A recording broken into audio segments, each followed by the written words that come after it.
Hello everyone, welcome to another update of my channel WBSSC TET Target 2020। তো বন্ধুরা, আমি গতদিনে যে বিষয় নিয়ে আলোচনা করেছি তোমরা জানো, যারা আমার সঙ্গে যুক্ত রয়েছে চ্যানেলে আমি আপলোড করেছিলাম 10টি গুরুত্বপূর্ণ স্ট্যান্ডার্ড মডেল কোশ্চেন, যেগুলি আপার প্রাইমারি নয়, তার উপর লেভেল অর্থাৎ পিজিটি এবং টিজিটি লেভেল। আমাদের ওয়েস্ট বেঙ্গলের পরিবর্তিত নিয়ম অনুসারে বলা হচ্ছে, সেটি হচ্ছে পিটি বা প্রিলিমিনারি টেস্ট। তো সেখানে 9, 10, 11, 12 লেভেলে কোন ধরনের কোশ্চেন আসতে পারে আমি সেই বিষয় নিয়ে আলোচনা করছি। তো তোমাদের এই কোশ্চেনগুলি দেখে একটা ধারণা তৈরি হবে তোমাদেরকে কতটা অ্যাডভান্স লেভেলে পড়তে হবে। তোমরা জানো যে বর্তমানে ওয়েস্ট বেঙ্গলে অনেক দিন ধরে কোনো এসএসসি রিক্রুটমেন্ট নেই, তো পাশাপাশি কম্পিটিশান অনেক বেশি। আরও অনেক ইউটিউব চ্যানেল আছে, সেখানে কিন্তু দেখবে তোমরা আমার এই কোশ্চেনগুলো দেখবে এবং সেখানকার কোশ্চেনগুলো দেখবে, ওর মধ্যে কিন্তু বিস্তর পার্থক্য রয়েছে। ঠিক আছে, ওই কোশ্চেনগুলো আসবে 30-40% মতো আসবে, আর বাকি কিন্তু এই ধরনের কোশ্চেন কিন্তু আসবে। তো তোমরা কিন্তু প্রস্তুতিটা সেভাবেই নেবে, পাশ করলে হবে না, চাকরি পেতে হবে, এই চিন্তাধারা কিন্তু তোমাদের নিতে হবে। তো চলো বন্ধুরা, শুরু করা যাক আজকের ভিডিওটি শুরু করার আগে তোমাদের চ্যানেলে নতুন আসছো, তোমরা চ্যানেলটিকে সাবস্ক্রাইব করে পাশে থাকা বেল আইকনে প্রেস করে রাখবে। আর যদি কেউ আমার পার্সোনাল হোয়াটসঅ্যাপ গ্রুপের সঙ্গে যুক্ত হতে চাও, তো ডেসক্রিপশন বক্সে লিঙ্ক থাকবে, তোমরা লিঙ্কে ক্লিক করে সরাসরি যুক্ত হয়ে যেতে পারো। তো চলো বন্ধুরা, লেটস স্টার্ট, শুরু করা যাক। তো আজকের যে টপিক রয়েছে WBCSC TET PT original model question 2020। তো এর মধ্যে আমি 10টি কোশ্চেন আলোচনা করে দিয়েছি, ডিটেলস আলোচনা করেছি। আবার আজকে আমি 10-এর পর থেকে 11 থেকে 30 পর্যন্ত আমি কোশ্চেনের আজকে আনসার দিয়ে দেবো। তো তোমরা দেখে নাও। তো কোশ্চেনের নতুন অনেক টপিক এখানে রয়েছে, সেই টপিকগুলো আমি আস্তে আস্তে করাবো, আজকে শুধু আনসারগুলোই বলবো। তো চলো দেখে নেওয়া যাক। তো প্রথম কোশ্চেন, এগুলোর আনসার আমি বলে দিয়েছি, তো তোমরা প্রিভিয়াস ভিডিওতে আমার চ্যানেলের প্লেলিস্টে দেওয়া আছে, তোমরা গিয়ে দেখে নিতে পারো। আমি আজকে 11 থেকে স্টার্ট করব। তো 11 নম্বর কোশ্চেন কী আছে আমরা দেখে নিই। আর বন্ধুরা, তোমরা কিন্তু ভালো করে প্রস্তুতি নাও। 2020 সালের শেষের দিকে কিন্তু নোটিফিকেশান আসবে এবং 21 সালের মধ্যে কিন্তু পরীক্ষা হবে, কারণ বিধানসভা নির্বাচন আর দামামা বেঁধে যাবে। সেখানে কিন্তু রিক্রুটমেন্টের একটা বিপুল সম্ভাবনা রয়েছে। 2016 সালেও কিন্তু সেই ঘটনায় কিন্তু আমরা লক্ষ্য করেছি যে পরীক্ষা ভোটের আগে কিন্তু নোটিফিকেশান বেরিয়েছিল এবং পরীক্ষা নিয়েছিল 1 মাসের মধ্যে। তোমরা যদি প্রস্তুত না থাকো তাহলে কিন্তু তোমরা পরীক্ষায় পাশ করতে পারবে না, বা পাশ করলেও প্যানেলে থাকতে পারবে না। ভালো করে প্রস্তুতি নাও, পরীক্ষা কিন্তু হবে। ঠিক আছে, তো চলো বন্ধুরা, শুরু করা যাক আজকের যে 11 নম্বর কোশ্চেন। তো 11 নম্বর কোশ্চেনে দেখি আমাদের কী রয়েছে। Which of the following statement is not true about the theory of cognitive development given by Jean Piaget. তো পিয়াজের থিওরি তোমরা যারা পড়েছো তোমরা ভালো করেই জানো এর মধ্যে কোনটা হবে না। তো আমি আনসার দিয়ে দিয়েছি যে রেড কালারে, দেখো, it is believe that development is a discontinuous process. যে ডেভেলপমেন্ট ডিসকন্টিনিউয়াস প্রসেস, অর্থাৎ ডেভেলপমেন্ট একটা নিরবিচ্ছিন্ন প্রক্রিয়া নয়। কিন্তু আমরা জানি যে ডেভেলপমেন্ট কিন্তু নিরবিচ্ছিন্ন প্রক্রিয়া, জিন পিয়াজেট কিন্তু তার থিওরিতে বলেছেন। আর বাকি যে 3টে পয়েন্ট তোমরা জানো এগুলো পজিটিভ, যে it assumes that children learn through assimilation and accommodation. কিন্তু পিয়াজে কিন্তু অ্যাসিমিলেশন অ্যাকোমোডেশন টার্ম কিন্তু বলেছেন। It believe that development is a continuous process. হ্যাঁ, ঠিক বলেছেন যে ডেভেলপমেন্ট কিন্তু একটা কন্টিনিউয়াস, নিরবিচ্ছিন্ন প্রক্রিয়া। 4 নম্বর পয়েন্ট কি বলছে, it believe that cognitive development takes place in 4 different. তাহলে কগনিটিভ ডেভেলপমেন্ট কিন্তু পিয়াজের তার 4টি স্টেজের মাধ্যমে হয়, তিনি কিন্তু সেটা বলেছেন। অতএব বাকিগুলো সব ঠিক, 3টে, ওপরে শুধু ওইটাই ঠিক ভুল। তো দেখো এখানে কিন্তু আনসার আমাদের এইটা বিশ্বাস করা যায় যে উন্নয়ন একটি বিচ্ছিন্ন প্রক্রিয়া। দেখো বাংলাতে আমি দিয়ে দিয়েছি, তোমরা দেখে নিও।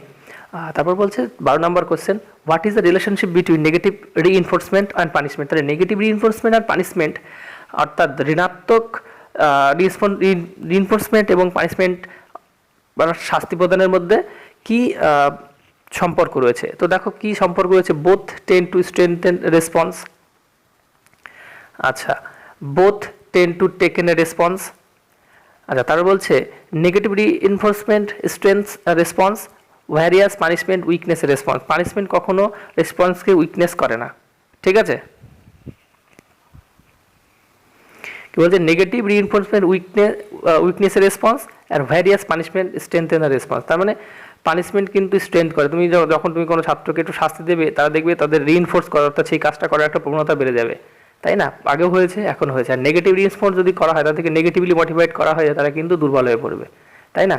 তো তোমরা কিন্তু সবাই কিন্তু পজিটিভলি মোটিভেটেড থাকো, এক্সাম হবে। দেখো এই থিওরি মানে সাইকোলজিও কিন্তু তাই বলে, তাই না? আর আমাদের পানিশমেন্ট এখানে কি আছে, যে না আমরা হয়তো আমরা অনেকে 1-2 বার পরীক্ষা দিয়েছি কিন্তু চাকরি পাইনি, তারা কিন্তু সেখানে হচ্ছে পানিশমেন্ট, যে আমরা সেখান থেকে একটা শিক্ষণ পেয়েছি বা শিক্ষা নিয়েছি যে আমাদের কিন্তু ভালো করে পড়তে হবে, নাহলে কিন্তু আমরা চাকরি পাবো না। তারপর রয়েছে কি, the investment theory of creativity is given by Sternberg and Lubart. Answer এটাই হবে আনসার। তো এটা স্টানবার্গ এবং লুবার্ট ইনভেস্টমেন্ট থিওরি আমি অফ ক্রিয়েটিভিটি, এটা কিন্তু আমি পরে আলোচনা করবো ডিটেলসে, আজকে এটুকুই শুধু জাস্ট আনসারটা জেনে নাও। তারপরে রয়েছে 14 number question, which of the following is best indicator of high intelligence. তো হাই ইন্টেলিজেন্স কোনটা নির্দেশ করে? তো যেটা আমরা আইকিউ টেস্ট করি, তো আইকিউ মান যদি 1031 তার উপরে থাকে আইকিউ টেস্টের মান, তাহলে কিন্তু তাদেরকে আমরা হাই ইন্টেলিজেন্স বাচ্চা বলে থাকি, আর বাকিগুলো হবে না।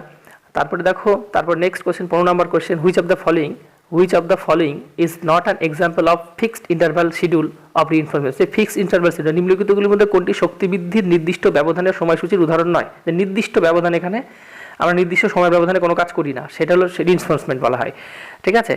আর উদ্দীপক, রিইনফোর্সমেন্ট হচ্ছে উদ্দীপক। তো আমরা নির্দিষ্ট সময় অন্তর সেই কাজটা আমরা করি না, ওয়ার্কটা করি না উদ্দীপকের প্রভাবে। তো সেটা হচ্ছে কোনটা? দেখুন, গেটিং স্যালারি এভরি মান্থ, প্রতি মাসের স্যালারি কিন্তু একটা নির্দিষ্ট সময় অন্তর হবে। Having a periodic dental check, আমি প্রতি নির্দিষ্ট সময় অন্তর আমি দাঁতের চেক হবে, যাতে ডক্টরের কাছে যাচ্ছি। গেটিং ইনক্রিমেন্ট এভরি ইয়ার, তোমার মাইনে কিন্তু প্রতি বছর বাড়বে। তো এটা একটা কিন্তু সবগুলো কিন্তু একটা নির্দিষ্ট সময়ের ব্যবধানে হচ্ছে, ঠিক আছে? কিন্তু এই যে ডায়ালিংয়ে বিজি নাম্বার, তুমি যখন বিজি নাম্বার একটা তোমার কল করছো কাউকে, যা নাম্বারটা বিজি বলছে, তুমি কিন্তু কিছুক্ষণ পরে করো, নির্দিষ্ট সময় অন্তর, তুমি 1 মিনিট পর করে যাবে না, দেখবি কিছুক্ষণ পরে আবার, মানে নির্দিষ্ট কিন্তু সময় অন্তর হয় না, সেই জন্য ডায়ালিংয়ে বিজি নাম্বার। খুব ভালো প্রশ্ন, এই ধরনের প্রশ্ন কিন্তু তোমাদের আসবে, তোমরা কিন্তু এই ধরনের কোশ্চেনগুলি খুব ভালো করে দেখবে। নেক্সট কোশ্চেন দেখি আমরা।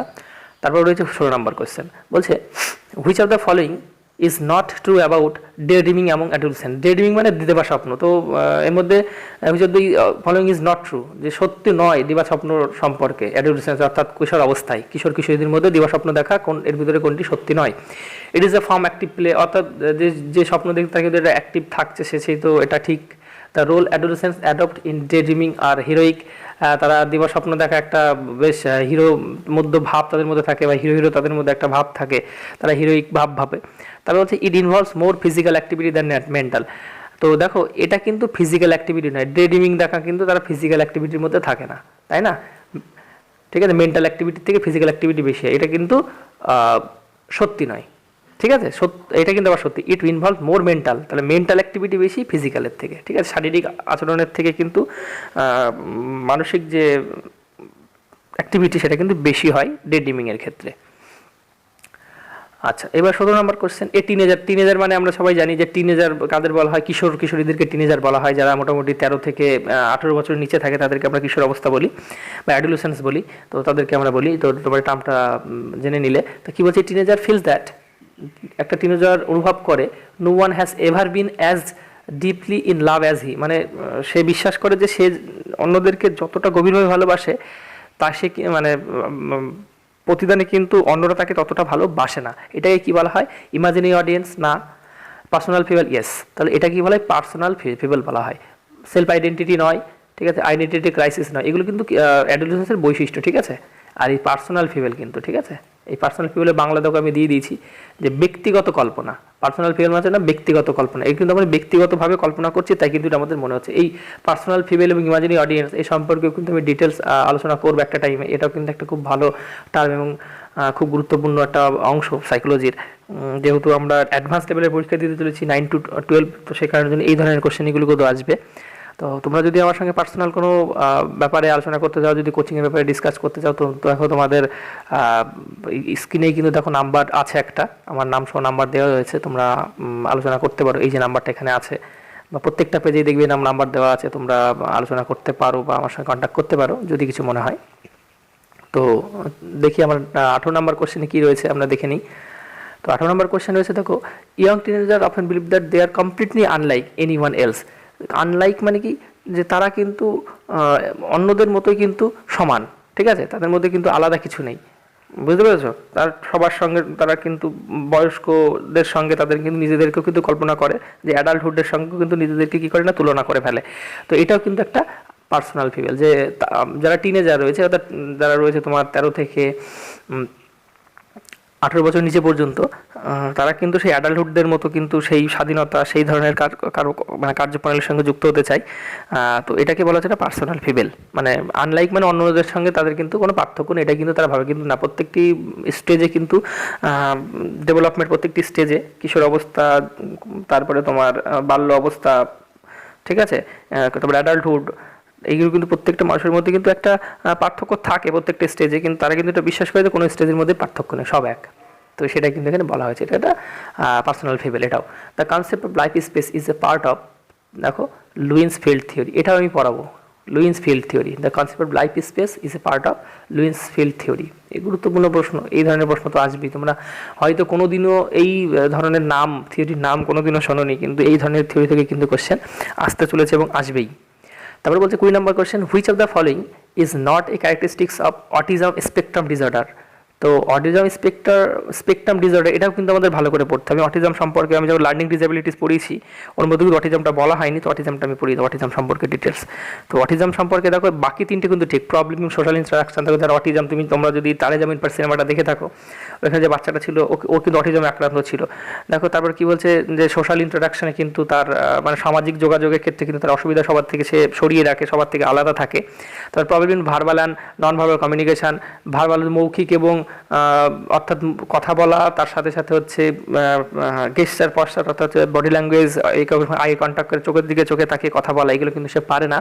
রিপিটেটিভ বিহার, কোনো একটা আচরণ কি বারবার করে করতে থাকে। তারপরে আরও অনেক বৈশিষ্ট্য রয়েছে, আমরা যখন ওটা ডিটেলস পড়বো তখন আমরা জেনে নেবো। তো এটা হলো answer, problem in vision and hearing, ঠিক আছে। এটা হলো লার্নিং প্রবলেম, ঠিক আছে, লার্নিং প্রবলেম। এই যে problem in vision and hearing, এটা হলো লার্নিং প্রবলেম, ঠিক আছে, লার্নিং প্রবলেম। আবার লার্নিং ডিসএবিলিটি কিন্তু আলাদা, পার্থক্য রয়েছে। লার্নিং প্রবলেম এবং লার্নিং ডিসএবিলিটির মধ্যে কিন্তু একটা বিস্তর পার্থক্য রয়েছে। তো লার্নিং প্রবলেম এবং লার্নিং ডিসএবিলিটি সম্পর্কে ক্লাস দেওয়া আছে, তোমরা চাইলে প্লেলিস্টে দেখে নিতে পারো। আচ্ছা, আর লার্নিং প্রবলেম সম্পর্কে আমি ভিডিও পরে দেবো, ঠিক আছে।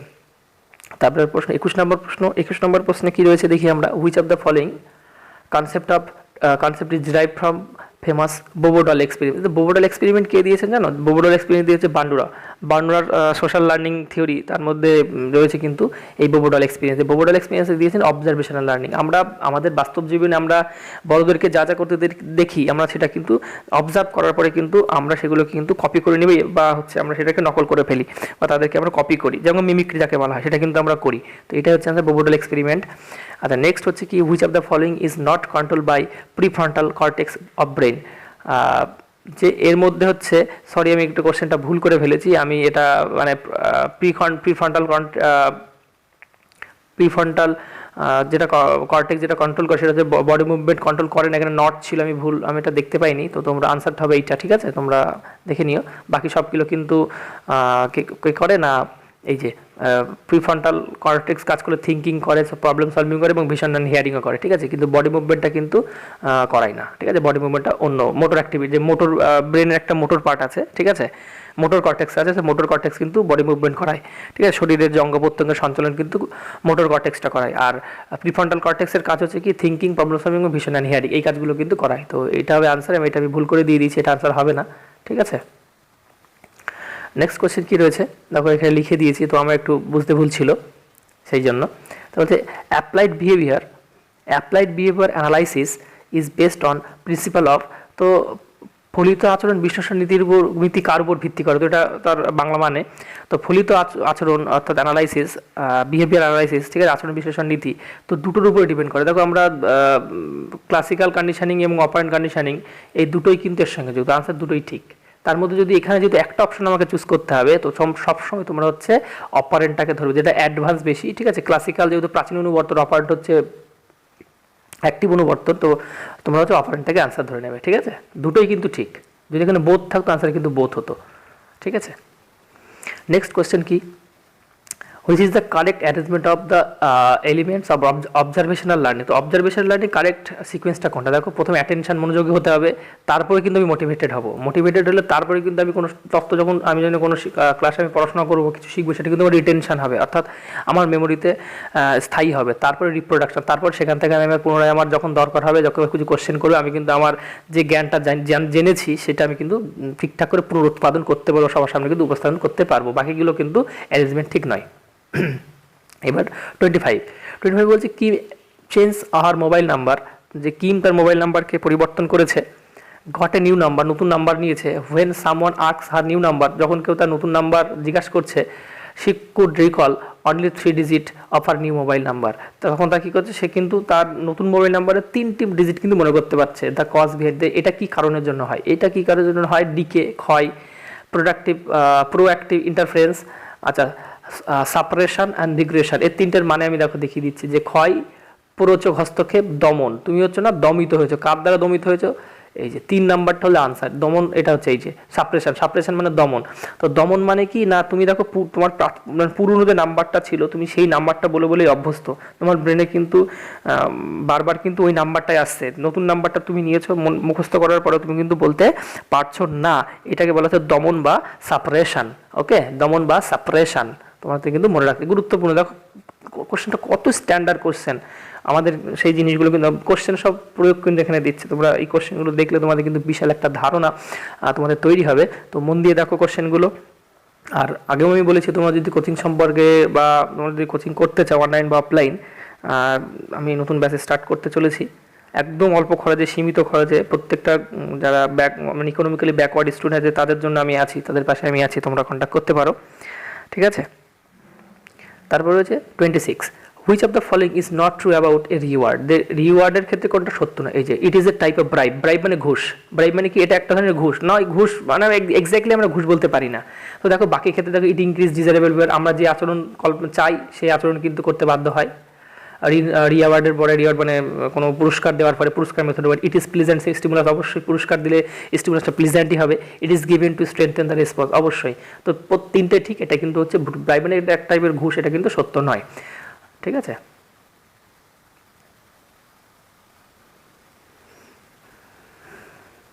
আচ্ছা, 27 নম্বর question, which of the following is not a democratic teaching strategy. তো আমি যে টিচিং মডেল বা টিচিং মেথডগুলো দিয়েছিলাম, তার মধ্যে আমি খুব ভালো করে টিচিং মেথডটাকে অ্যাপ্লাই করেছি, তোমরা দেখছো। এবার আমি যেগুলো পড়াচ্ছি দেখো, এই কোশ্চেন কিন্তু সেখান থেকেই, মডেল কোশ্চেনগুলো সেখান থেকেই কিন্তু দেওয়া হয়েছে বা দিয়েছে। ঠিক আছে। তো এই কোশ্চেনটা কিন্তু একটা খুব ভালো একটা জায়গা থেকে নেওয়া, যেখান থেকে কিন্তু কোশ্চেন আসবে, বা যে কোশ্চেনগুলো যেখান থেকে কোশ্চেন সিলেক্ট হয় সেখানকার কোশ্চেন এগুলো। ঠিক আছে, সেখানকার মডেল কোশ্চেন। তো আমার সোর্স আছে বলে আমি এগুলোকে পেয়েছি। তো তোমরা দেখো, সেই আমি যেভাবে পড়াচ্ছি কিন্তু কোশ্চেনগুলো সেভাবে সেট আছে। তো দেখো প্রবলেম সলভিং, দেখো এটা আমাদের ডেমোক্রেটিক মানে আমার স্বাধীনতা রয়েছে। প্রজেক্ট মেথডেও কিন্তু আমার স্বাধীনতা রয়েছে। ডিসকভারি মেথডেও কিন্তু, ডেমনস্ট্রেশনে কিন্তু আমার স্বাধীনতা নেই। ডেমনস্ট্রেশন কিন্তু আমার শিক্ষক মশাই কিন্তু ডেমনস্ট্রেশন করে আমাদের সামনে, আমরা কিন্তু দেখাই, তারপরে কিন্তু আমরা ডেমনস্ট্রেশনটা দেখি এবং বুঝতে পারি, তাই না? আচ্ছা, তারপরে কি রয়েছে, the age range of genital stage of Freud's theory. দেখো ফ্রডসের থিওরি বলে যে সাইকোসেক্সুয়াল ডেভেলপমেন্টের is similar to which of the following stage of Erikson theory of psychosocial development. ফ্রডসের যে সাইকোসেক্সুয়াল ডেভেলপমেন্ট রয়েছে আর এরিকসনের যে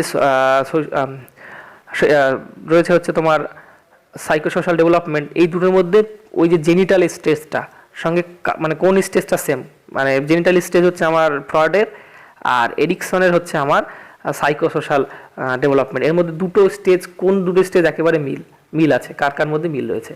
তো দেখো আনসার কি দিয়েছি, এই যে আইডেন্টিটি ভার্সেস রোল কনফিউশন। এই যে আইডেন্টিটি ভার্সেস রোল কনফিউশনের কিন্তু এই দুটো কিন্তু রয়েছে না কার মধ্যে, এই যে এরিকসন থিওরি এবং জেনিটাল স্টেজ, এই দুটোর মধ্যে কিন্তু একটা সোশ্যাল ডেভেলপমেন্ট, ঠিক আছে, আর একটা হলো সাইকোসোশ্যাল এবং সাইকোসেক্সুয়াল, এই দুটোর মধ্যে কিন্তু সিমিলারিটি রয়েছে। তো আমি এই কোশ্চেনটা আমি ডিটেলস আলোচনা করব। এটা কিন্তু খুব গুরুত্বপূর্ণ একটা কোশ্চেন দিয়েছে, আমাদের কিন্তু এই ধরনের এইভাবেই পড়তে হবে। তুমি একটা থিওরি পড়বে, একটা থিওরি ঘরে একটা থিওরি চাপিয়ে দিয়ে বলবে এটার মধ্যে মিল কোথায়, এটার মধ্যে অমিল কোথায়। তো এইভাবে কিন্তু দেবে। তো আনসার হচ্ছে কি আইডেন্টিটি ভার্সেস রোল কনফিউশন। আচ্ছা, নেক্সট 29 কোশ্চেন দেখো, at this stage of development children think with their eyes, ears, hands. যে শিশুরা কী করে, এই স্তরে কী করে না, তারা তাদের চোখ, কান, হাত, পা এবং অন্যান্য সেন্স অর্গান দিয়ে তারা কিন্তু শেখে বা তাদের বিকাশ ঘটে। এটা কিন্তু পিয়াজে বলেছেন। The above statement best describes which of the following stage of cognitive, যে পিয়াজের কগনিটিভ ডেভেলপমেন্টে বা কগনিটিভ জ্ঞানের বিকাশে এর মধ্যে কোনটি সঠিক হবে। তো দেখো এর মধ্যে হবে না, আনসার হচ্ছে সেন্সারি মোটর স্টেজ। কিন্তু সেন্সারি মোটর স্টেজ আমাদের যে অর্গানগুলো রয়েছে বা সেন্সার অর্গান রয়েছে সেগুলো দিয়ে কিন্তু আমরা আমাদের ডেভেলপমেন্টগুলো করে থাকি। তো এটা কিন্তু আনসার।